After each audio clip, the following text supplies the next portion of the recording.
an early aspect of my work was using my platform to put these underrepresented people and marginalized people in the forefront so that, we're changing representations. Welcome back to Have a Map, where we talk all things career. I'm your host, Mamadou Njai, here on a very snowy day in New York, but we got everyone from all over the place. But before we get started, I want to introduce one of our shining interns who's just killed it since day one of the internship. Dana, do you want to go ahead and introduce yourself to everyone? Definitely. So as you said, my name is Dana. I'm a videography intern here at DIM. I'm currently a senior at Loyola University Chicago, and I'm studying film and digital media. Dope. Yep. And Dana's just come in and really took a leadership standpoint. Quiet leader, but someone who can really just show by example and lead by example. So super excited to have her on the podcast.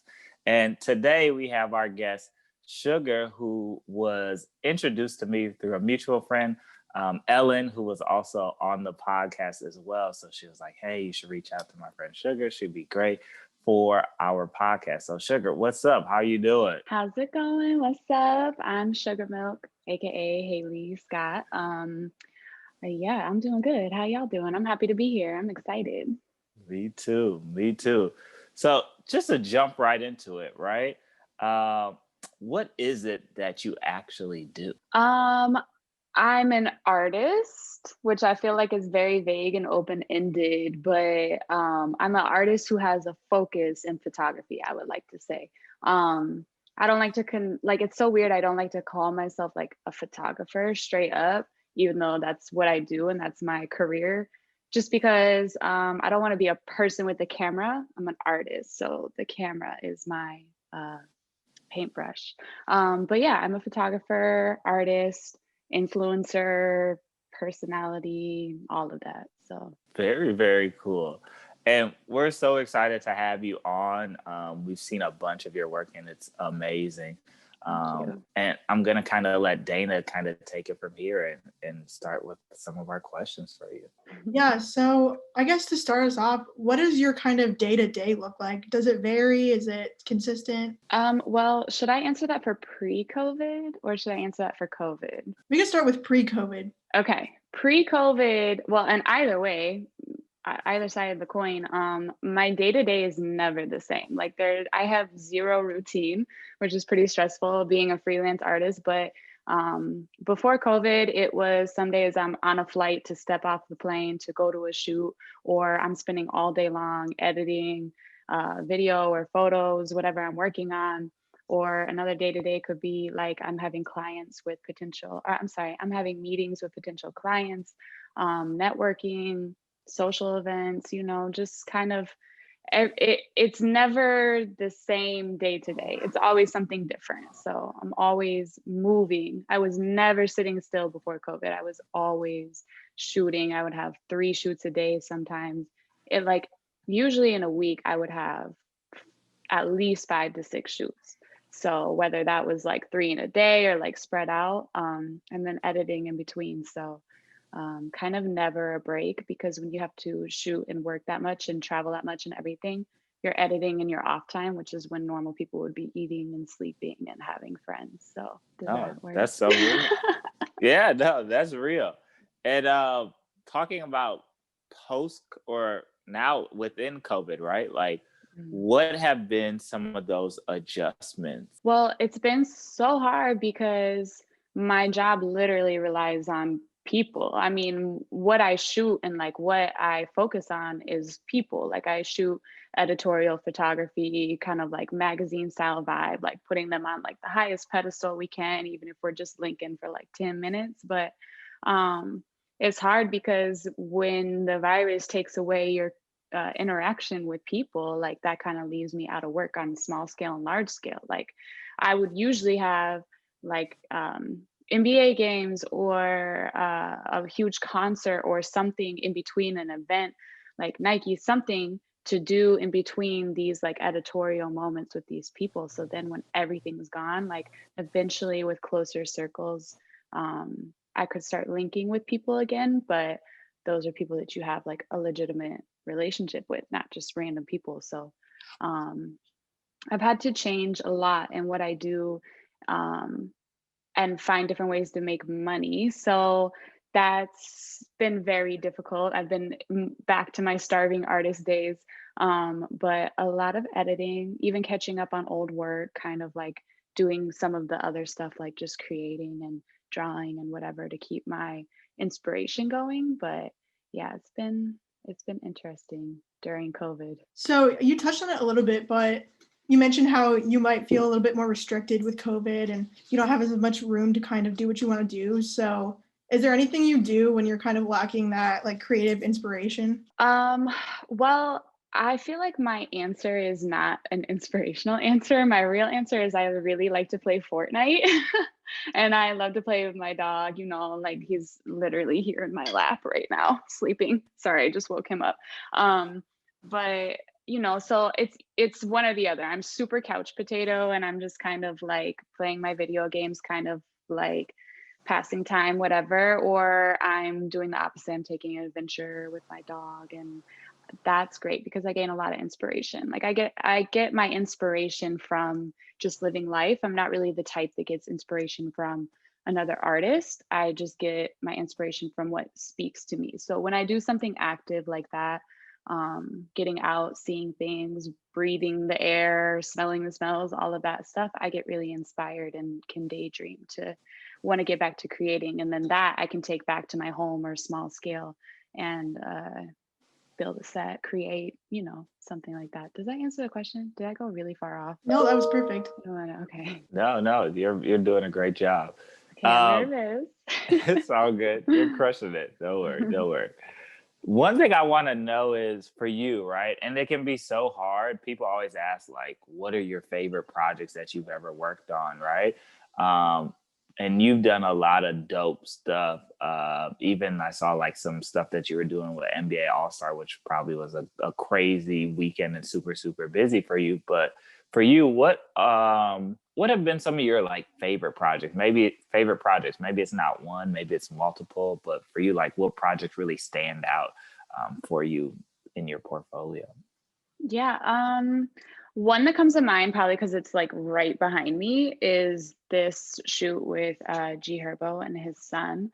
That was, and his son was really kind of young then too. That was really exciting because I'm shooting hip hop a lot and I love that world, but this was like blending more of like the fine art, even though it was just a kind of a standard studio shoot. It was blending more of that with this hard rap hip hop world. And I really loved it because it was with his son. And G Herbo, as you might know, is like he's a G, like he's tough. He's a real street dude. So his raps are real. So having that type of like strong masculinity and then be able to shoot like these intimate moments with his son, and just like little things like kisses on the cheek or things like that that you don't normally get to see from this type of person, especially up close and personal.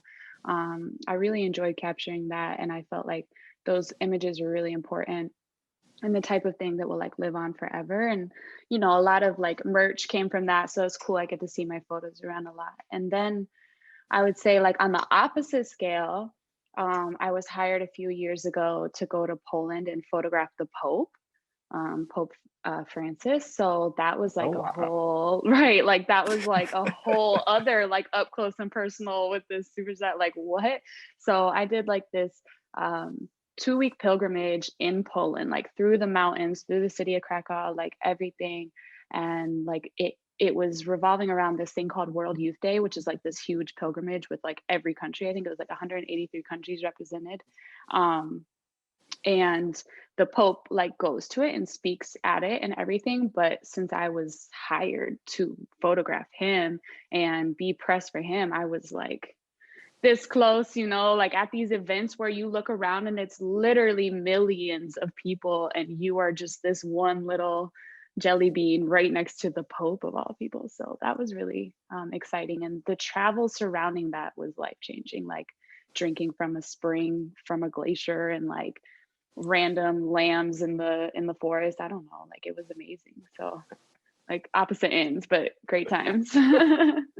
And that diversity in your portfolio is amazing, right? Like going from this world of hip hop to shooting the Pope, right? Hmm. And we talk a little bit about how'd you get started in this, right? Like I know you're originally from Detroit, Hmm. but like how'd you get started even in shooting, right? I know, with our interns, we always talk about post high school, right? So like Hmm. post high school, what did that space kind of look like for you? Well, in high school is when I started. Like, as I mentioned, I'm an artist. So I've always done everything from painting to drawing to, sculpting, whatever. But I actually didn't even pick up a camera for real until high school. They offered a photography class, and I'm like, yeah, like my sister did it and I admired her. So I was like, I'll give it a shot. And then I just like had apparently, like, it wasn't even like I didn't really notice, but everybody else started to notice that I had like a big knack for it and just like a talent for it. So people started pushing me to do it. Like it was kind of like a no, you're really good at this, don't stop. And I had actually, from the time that I was like a child, also have not even mentioned this, but as a child, I was actually focused in music. So I was in choir, I was in like competitive music, I was learning opera, like I was on track to be an opera singer of all things.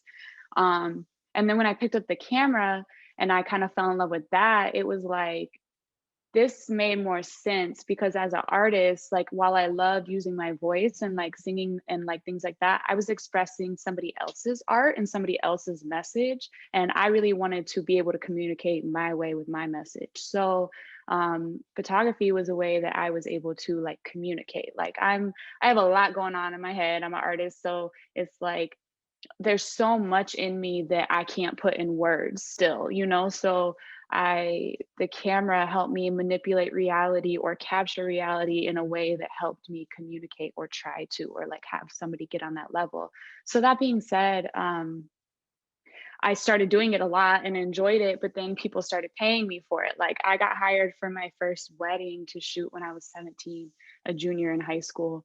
And then my college ended up like recruiting me, College for Creative Studies, shout out, in Detroit.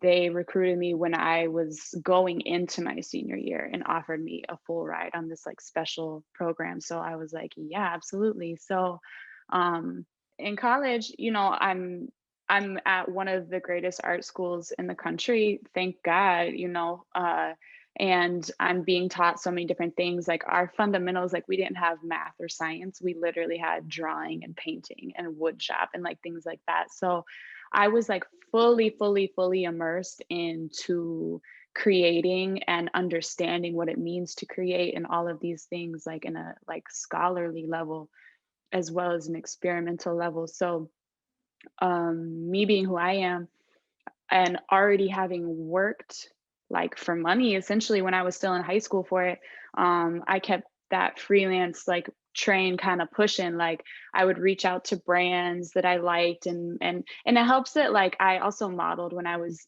younger. I'm 30 now, so I like retired that, but like I was like modeling at the same time as shooting, and like my favorite thing to shoot at the time partially like was myself, like these weird self portraits of like self exploration.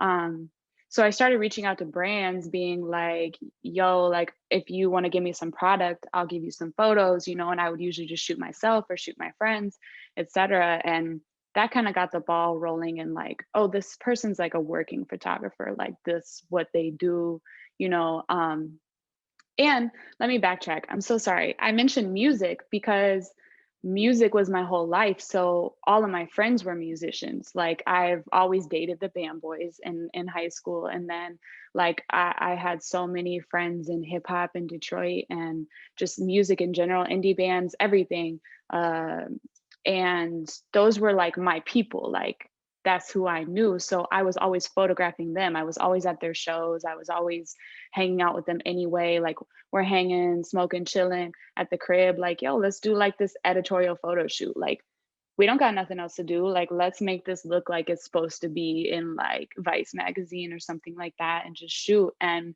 the more that I did that, where it's just like, this is genuinely like my passion, but at the same time it was useful, and people saw that it was useful for their brands and who they were, and it put them on a certain pedestal in a professional way that like it was mutually beneficial. So the ball kind of rolled that way and how I got established, if that answers the question. No, I think that's perfect. Like honestly, a lot of what you talked about, and we always reiterate this in our internship program, is just like having something that you're attaining to, right? So you always talked about like, hey, I wanted to shoot with these brands, right? So stuff that you are trying to get to, right? And I want to shoot something like Vice, right? So I feel like that's so important when like going throughout your process, because you're figuring out what you like and what you don't like, but at the same Mm-hmm. time, you're trying to get to a taste level or a stylistic level that is professional, right? And I feel like a lot of the time, sometimes people don't think about just going to that level. They just think about like, you know, going off of whatever their friends are doing, right? And I think Mm-hmm. it shows in a lot of your work, because like I always like to look at people's profile, right? And you've been shooting in your style for a long time, and I scroll like all the way through your Instagram and I've seen it. It's consistent, right? Mm-hmm. So for you, what would you say, and maybe when did you start to find your style, right? Because Mm-hmm. it seems like it's been a consistent style that's just growing and growing, right? Because I feel like a lot of, and sometimes you see it on Instagram where a lot of people just kind of copy a certain style that Mm-hmm. they see someone else do and they're like, oh, I'm just going to do that because that's trendy. But yours has been really consistent and it's unique to your eye. So when did you really fully develop that? Mm.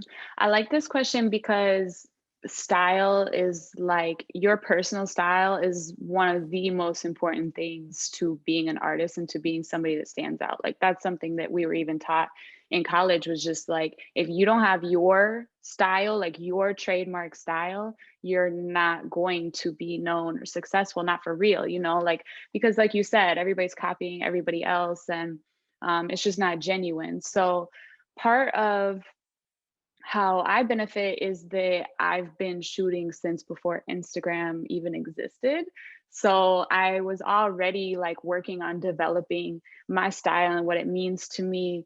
And I never like I wasn't raised with that mentality to look at what like just the social media mentality. Like some people, which I don't know how old you are, but some people were literally born having iPhones. Like I didn't even get one. I didn't even get a cell phone until I was 16 in high school. So like I'm just from a different like time, you know, in general, where it's just like I wasn't used to like looking at other people. But it's also not like it's not just Instagram's fault or the generation necessarily, because there's a lot of people who get their inspiration from other people, and there's nothing wrong from that with that. But um it's just so important to understand yourself and develop yourself. So um part of me discovering my style is firstly what do I mean, like when I'm creating, what do I mean, what am I trying to say, like and who is saying it basically. So when I explore myself and like what makes me and like what drives me, like there's like this dark, tough, gritty, raw, hood, whatever aspect. And then on the other hand, there's sugar. Like there's like the cute purple, pink, blue ice glitter, like feminine as hell, like whatever side. So like I have like these two, and then like every fucking thing in between. But like I have these two sides to me. So those like that comes together, like the stylized, like stylistically in like color. I'm talking like color and contrast and things like that. Like that shows up like the darkness, the richness of my work and like the contrast in it, as well as like especially when I moved to Chicago, like I saw a lot of the same thing, a lot of the same color schemes, a lot of the same like thousands and thousands of likes on this identical city shot from the same spot that everybody shot in Chicago. Like that, those were like who I saw were like the popular photographers in Chicago. So I was like, all right, well, new girl in town. My like sugar milk colors are this pink, like I'm known for pink, or like baby blues and things like that, like the pastel colors. So I essentially started shooting the same things they were shooting, but like putting in my color palette and like pushing that heavy. And then before you know it, everybody's doing pink. But not saying that I started that, but it's just kind of like that's how people like see monkey do. So it was funny because like a lot of even just like I maybe could take some credit for some of the male photographers who started doing it after directly seeing my work. But anyway, that's like style, color palette wise and everything like that. And then the style of my message, I guess, is it's a lot of things. One thing is activism. Like there's activism in every single aspect of what I shoot, I would say. Aside from pretty photos here and there. Like part of why and who I shoot today is because back in Detroit, first of all, one of the blackest cities that there is, like the popular models and what was being represented at that time were skinny white blonde girls. And I'm looking around at all of my friends and all of the people I see on the street and all the people that I see doing actual things. And I'm like, that's not even who's in this city. Like, why is this person on the cover of the magazine and not my friend or this woman or this man or whatever? So an early aspect of my work was using my platform to put these underrepresented people and marginalized people in the forefront so that, you know, we're changing representation. So even if it's like, okay, I have a job for an oil, like a hair oil or like a skin oil, like if I have a job for like candles or whatever, which you could see on my website, a specific company I worked with, Detroit Rose. They're a candle company. So I get to pick my models. I'm going to pick models that shift representation. And I'm going to pick models that, you know, like are decent people with integrity and like things like that. Like the artist and the photographer I like to push for has a lot of power. Like us being in media, we control what people see. And if we, as long as we are conscious about that, like we can do a lot of good in subtle ways. So even if it's a candle company, and this is not such a radical idea at all now, of course, it's 2020, but back in like 2010, it's like really not like what was happening as much. So yeah, I'm rambling. I'm so sorry. No. But there's the activism aspect, and then there's just like the exploration aspect and everything. Like I'm very only interested in what's real, even though a lot of my work is surreal. When I'm shooting somebody like G Herbo or the Baby or Meg Thee Stallion even, or just whatever, anybody in between, like I want to connect with who that person really is and show them how they're really seen and not how the audience wants to see them or thinks that they want to see them, you know? So it's just, did that answer? You're doing it. You're doing Okay. a great job. You're doing a great I think job. after every question, I'm like, does that answer? Is that good? Like, So after you kind of established your style and what makes you unique and what works for you, how did you kind of go about making sure that people saw your work and what you do? And how did you just go about like creating that solid foundation for yourself as an artist to get all these different clients? That's part of where I can thank Instagram is that I have been able to have this like living portfolio of what I do and what I shoot and things like that. So that Instagram has honestly rolled in a ton of business because I would say that 99%, maybe even 100% of my clients are word of mouth. Like they heard about me, so they hired me. And that goes from Nike and Jordan to just a person, rapper, like literally anybody that's just like, oh, we heard about you. It was never like I'm applying for this job type situation. So that's really great to like get my work out there and be out there. As well as I think just continuing what I do, like just it's who I am. So that's what I'm gonna do. I'm never gonna stop. Like, I don't know. I think that it's just so much who I am that it's also my personality. So when I'm existing in social like world, like social circles or going to an event or whatever, like that's still like who I am and people know it whether I'm holding my camera or not. If that makes sense. I don't know. No, I think that makes sense. I wish that I did more like gallery work and things like that. That's something I would like to do more. Like having my work printed like this is really cool. And these are just from shows that I have had. So I would love to do that more, especially in a COVID world, because it would be nice to have more things that like physically live versus relying on internet. One thing that I'm curious to know from you is one thing, well, what we really like to do, especially with some of our conversation, is get into like your brain, right? Learn a little bit about like what is your process of shooting, right? Because one thing you talked about is getting to know the person for who they truly are, right? And especially with you working with celebrities and that, you already might, you know, most people come in with a preconceived notion, this is who the person is, and then they're trying to capture that, right? But for you, what's your process like, right? Because one, I'm sure some of these people are like, oh, they're super dope first, right? And then you're like, all right, let me focus and really get to know who they are. So can you walk us through some of your process when you are shooting those people? Well, I think that part of what benefits me, and I really don't mean this to sound disrespectful to other artists.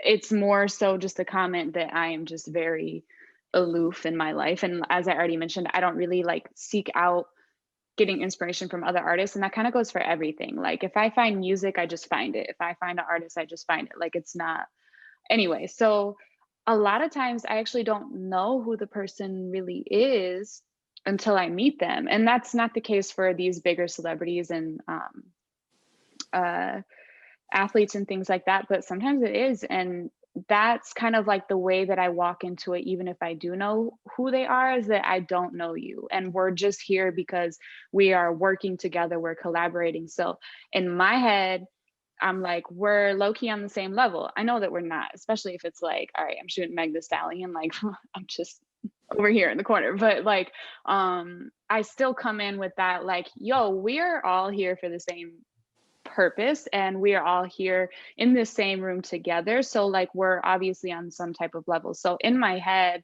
like I tell myself, like, you know, you belong, firstly, which gives me the ability to talk to somebody and interact with somebody without like being starstruck or without the preconceived notion or whatever. And fortunately for me, like I it's easier for me to shoot men than it might be for a male photographer to shoot men. So like, especially when it comes to a rapper, so they'll definitely like play to the camera and it's easier to kind of like work with them, and women too. I'm not saying that they're not, but I just think that me being a female photographer, I can have some more access to my male clients sometimes because I don't know, I'm gonna skip over that. But I think that it's just a matter of like talking to them as if they are your fellow colleague and we're just all here to get to know each other. And I really do just treat everybody like, oh, we've like been friends, you know, and like I have a lot of respect for them. So I think that when you approach somebody who's used to being approached with these preconceived notions and who's used to being approached with these like, I don't know, anxiety or whatever, and you're just like, yo, what's up? Like, we finna shoot. This is cool. Oh, I really like your bracelet. Where's that from? You know, like things like that. Just like making them feel comfortable and not because they're a star. Like, we're just making you feel comfortable because we're just here to work together. So I think that that really helps because just like being charming or whatever, like really people just like to talk to that, especially a person who is used to not that. So That's perfect. That's perfect. okay, good. I didn't ask this time. I was like, I'm not gonna. So you mentioned earlier that a lot of times you'll have 3 shoots a day, and on top of that, the editing that goes along with it afterwards, and that can get pretty hectic and overwhelming. And so, how do you kind of practice self-care? Well, okay, I'm gonna tell you like my real answer that you can feel free to edit out, especially if this is going to the youth. But I smoke. I definitely need my little vacation, and that really helps me. It helps me relax. Like as an artist, there's so much going on all of the time. It's honestly crazy. So that's like one thing that helps me just kind of streamline my thoughts. Like, let's just focus on this. Let's just relax. Besides that though, I mentioned earlier, which I hate to repeat, is long walks with my dog. I feel like I'm on a dating app right now. I like long walks on the Sunset Beach, and but yeah, I like to walk with my dog. I just moved into this new place that has basically like a hotel shower. So I like to like steam it up with eucalyptus. I'm obsessed with eucalyptus. So I've got like eucalyptus shampoo, body wash, pillow mist, like everything in between. You know what? Another thing is I really like candles. I like to light a candle, and I'm really big on scent. If I have a comfortable scent and a comfortable blanket, I'm really happy.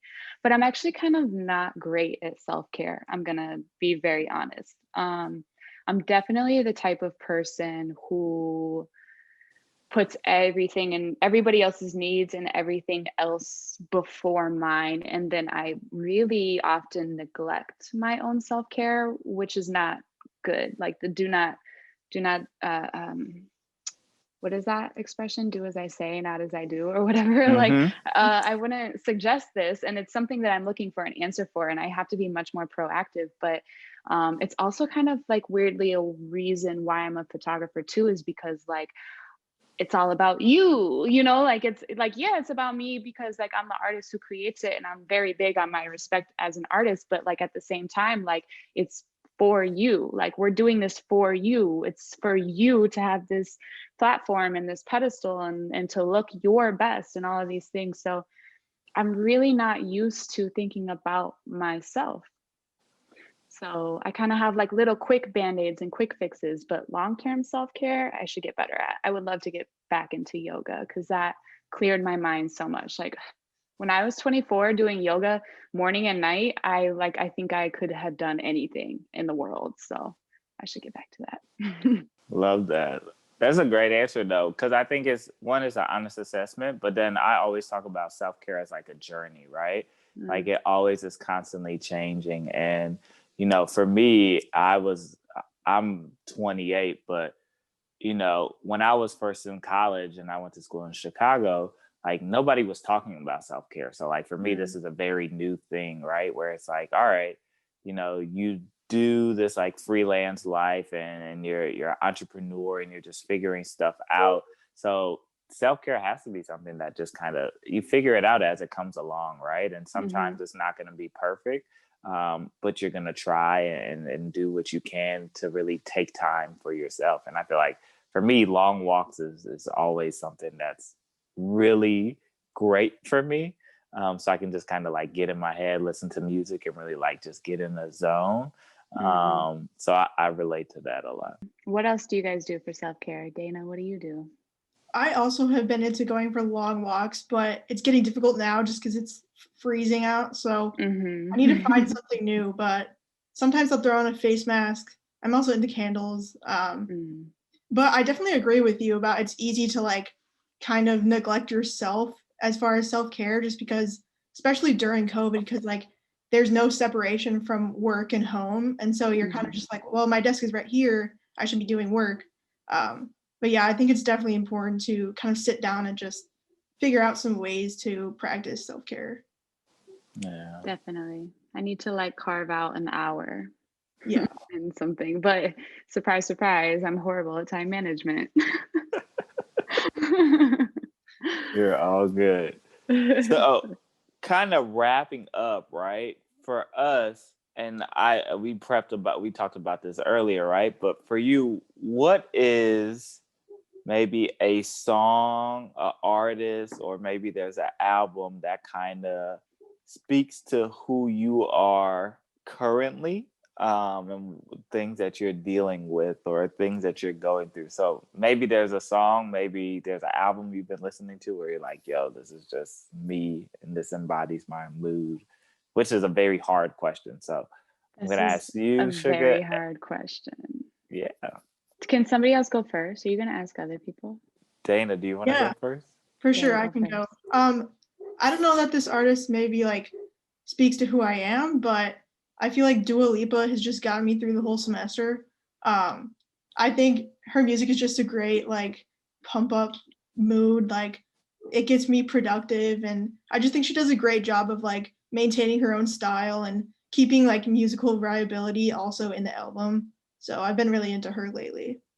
Do you have a favorite song by her that I should check out? I've heard about her, but I've never given her a listen, I'm ashamed to say. Hmm. Uh, Levitating. It's the most popular Okay. one, but it's so good. Levitating or Cool is also a bop. Okay. I would definitely check that out. Dua Lipa is fire. Yeah. Levitating, I didn't want to love it, but I watched the music video.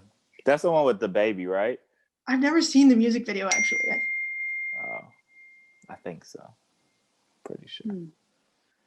I'll answer for me and then we'll go to you, Sugar. All right. But for me, I'm into the UK grime music. I don't know if you're familiar with Okay. Oh, yes, I am. Okay, so I really like Heady One. He has his project was really dope. I think a lot of people know him off of the Drake and him collaboration, I was or about the to say, song how do you feel? How do you feel that about Drake trying to be British? Drake, he does his thing on that record. He was on there. He did his thing, and he always had like he must really study the game. So I always give props to Drake because he comes in there and does his thing. But yeah, Heady One is one of my favorites. And then there's this other guy named Dutch Avelli, who's Stefan Don's brother.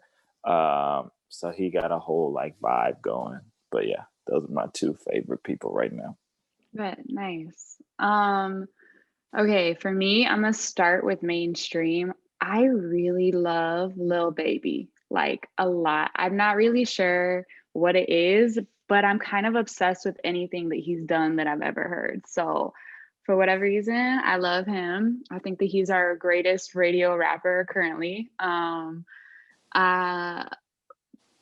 Beyond that, I love me some Freddie Gibbs. Freddie Gibbs is a dope human being in person, and he is an amazing artist. I love Freddie Gibbs. He's like, because I'm all about the realness. He's somebody who's like not capping with his rap. You know what I mean? So like what he's gonna talk about is gonna be reality, and it's gonna sound good, and it's gonna sound just as scary as some of the shit he be on, or just as like creative, or just as like holy, like all these like any aspect that he's trying to convey, it sounds like that too. So I really love me some Freddie Gibbs and Benny the Butcher by way of Freddie Gibbs because I love the song that they did together.